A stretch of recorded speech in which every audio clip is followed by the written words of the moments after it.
নমস্কার বন্ধুরা, বাঙালির ঘরকন্যায় সকলকে স্বাগত। আজকে আমি বানাতে চলেছি দই বড়া। বাজারে অনেকবারই মেলাতে গিয়ে বা বাইরে ঘুরতে গিয়ে দই বড়া খেয়েছি, কিন্তু কোনোদিন বানিয়ে দেখিনি। তাই আজকে ভাবলাম একটু বানিয়ে দেখি।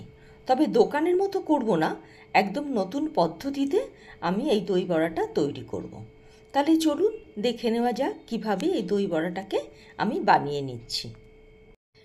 এখানে নিয়ে নিচ্ছি 2 ইঞ্চি মতো আদা আর 2টো কাঁচা লঙ্কা।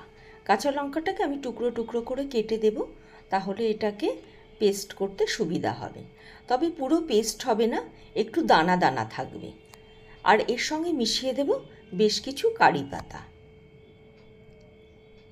তবে আপনারা এর সঙ্গে আর একটা জিনিস মিশিয়ে দেবেন, সেটা হচ্ছে গোলমরিচ। আমি দিতে প্রথমে ভুলে গেছিলাম, পরে অবশ্য আমি আপনাদের দেখিয়ে দিয়েছি।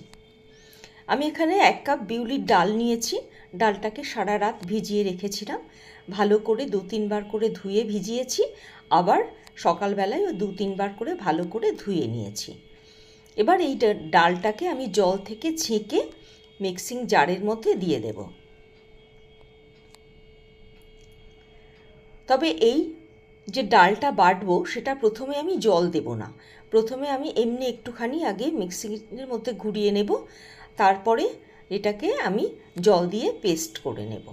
চলুন তাহলে আগে এটাকে এমনি জল ছাড়া বেটে নিই। দেখুন এই রকম দানা দানা হয়েছে, এরকমই হবে।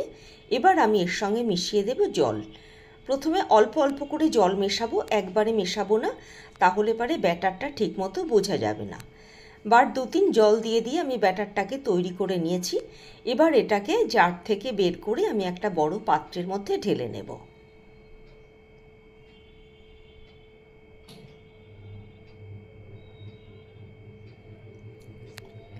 এবার এর মধ্যে দিয়ে দিচ্ছি 4 চামচের 4 ভাগের 1 ভাগ হিং।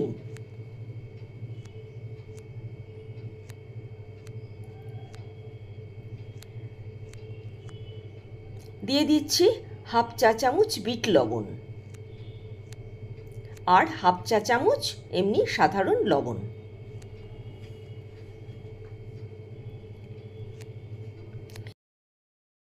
এর মধ্যে দিয়ে দেব আদা, কাঁচা লঙ্কা, কারি পাতা আর গোটা গোলমরিচের যে পেস্টটা তৈরি করেছি সেটা।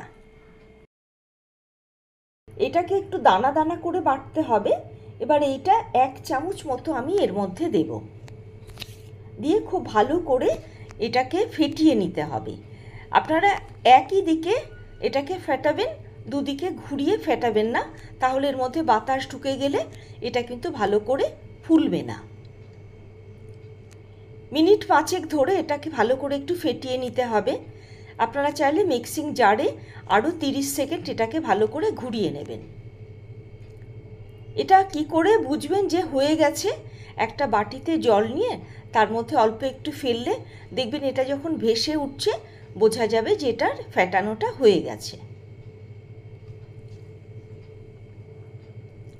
এবার এটাকে আমি ঢাকা দিয়ে রেখে দেব, আর অন্যান্য যেগুলো রয়েছে সেইগুলো আমি করে নেব।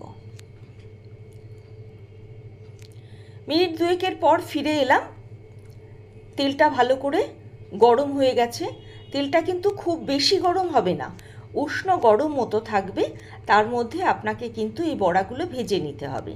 যদি তেল খুব বেশি গরম হয়ে যায় তাহলে বাইরের দিকটা কালো হয়ে পুড়ে যাবে আর ভেতরটা কাঁচা থেকে যাবে। সেই জন্য এটাকে একদম লো ফ্লেমে পুরো বড়াগুলোকে ভেজে নিতে হবে। আপনারা যারা বড়ি তৈরি করেন বাড়িতে তারা খুব ভালো বুঝবেন যে এই ব্যাটারটা কিভাবে তৈরি করতে হবে। দেখুন লাল লাল করে ভাজা হয়ে গেছে। এবার আমি এগুলোকে তুলে নেব।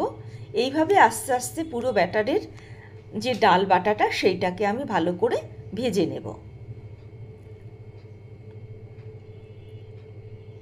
আবার আর একটা লট দিচ্ছি আমি। দেখুন ঠিক এইভাবেই একটু গোল গোল করে দিতে হবে।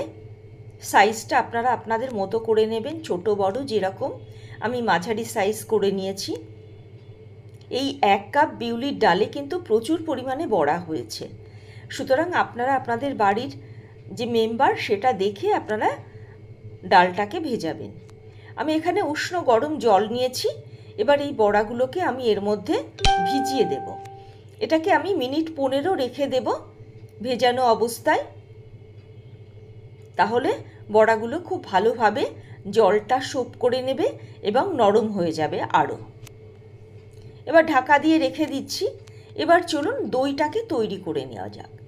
আমি এখানে 400 গ্রাম দই নিয়েছি, কারণ যেহেতু বড়ার পরিমাণটা অনেক বেশি, সেই জন্য আমি 400 গ্রাম দই নিয়েছি। আপনারা চাইলে এই দই বড়ার উপরে পুদিনার চাটনি অথবা তেঁতুলের চাটনি দিয়েও কিন্তু এটাকে পরিবেশন করতে পারেন। দইটাকে প্রথমে একটু ফেটিয়ে নিচ্ছি।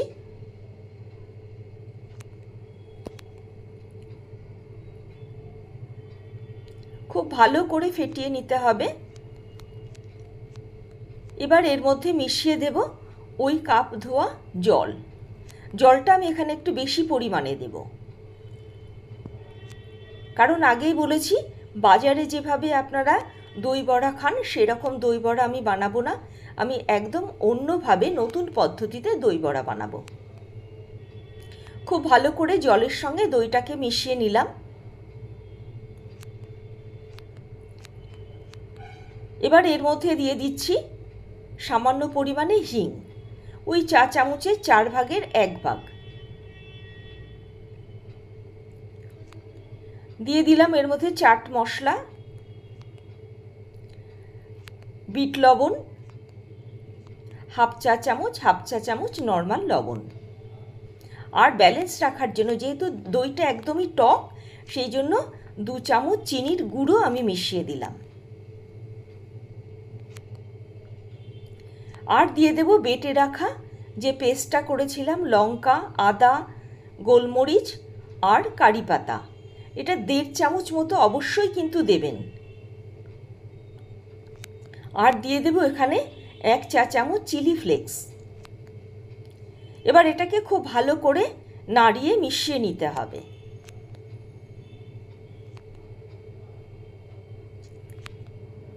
এবার যে বড়াগুলো ভিজিয়ে রেখেছিলাম সেগুলো আলতো হাতে জলটাকে আস্তে আস্তে চিপে বার করে নিতে হবে, তারপরে দইটার মধ্যে দিতে হবে। খুব চাপ দেবেন না, তাহলে বড়াগুলো কিন্তু ফেটে যাবে বা ভেঙে যাবে।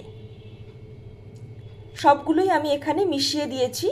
এবার একটু আলতো করে নাড়াচাড়া করে আমি দইটা যাতে সব বড়াতে মেখে যায় সেইভাবে মিশিয়ে নিচ্ছি। এবার একটা ফোড়ন তৈরি করব। যেটাই বড়া ভেজেছিলাম সেই কড়াইয়ের মধ্যে সামান্য একটুখানি তেল নিয়ে তার মধ্যে দিয়ে দিচ্ছি গোটা জিরে আর সর্ষে, আর দিয়ে দেব কিছু কারি পাতা আর শুকনো লঙ্কা।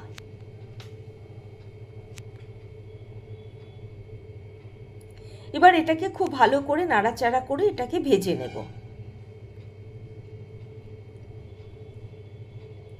ভাজা হয়ে গেছে।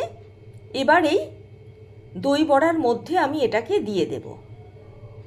এটাই কিন্তু এই দই বড়ার স্বাদটাকে শতগুণে বাড়িয়ে দেবে। আর দিয়ে দেব ভাজা জিরের গুঁড়ো। আপনারা চাইলে দইয়ের মধ্যে বড়াগুলো দেওয়ার আগে কিন্তু এই জিরের ভাজার গুঁড়োটা মিশিয়ে দিতে পারেন।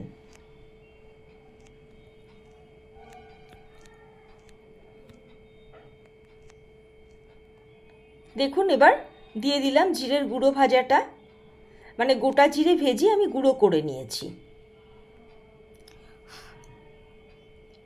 এবার আবার একটু ভালো করে নাড়িয়ে চাড়িয়ে নেব যাতে মশলাটা সব কিছুর সঙ্গে মেখে যায়। দিয়ে এটাকে ঢাকা দিয়ে আমি মিনিট 10-15 রেখে দেব।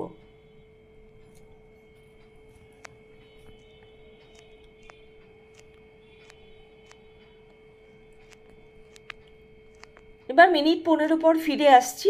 আমি এবার এটাকে সার্ভ করব। দেখুন কত সুন্দর হয়েছে, যেমন দেখতে সুন্দর হয়েছে তেমনি টেস্টি হয়েছে। রবিবারের দিন আপনারা কিন্তু বিকালবেলায় অনায়াসে এটাকে বানিয়ে নিতে পারেন। তাতে আপনিও খুশি হবেন, বাড়ির মেম্বাররাও কিন্তু খুব খুশি হবে। সকলকে অসংখ্য ধন্যবাদ আমার ভিডিওটা পুরো দেখার জন্য। যারা আমার চ্যানেলে নতুন এসেছেন তাদেরকে অনুরোধ করব অবশ্য করেই লাইক, শেয়ার এবং সাবস্ক্রাইব করবেন। যাতে আমি আরও বেশি উৎসাহ হই এবং নতুন নতুন ভিডিও তৈরি করে আপনাদের কাছে পরিবেশন করতে পারি। এবার একটু ভুজিয়া ছড়িয়ে দিলাম ওপর দিয়ে। সকলে ভালো থাকবেন, সুস্থ থাকবেন। আবার দেখা হবে নতুন আর একটা ভিডিও নিয়ে, আর একটা পর্ব নিয়ে।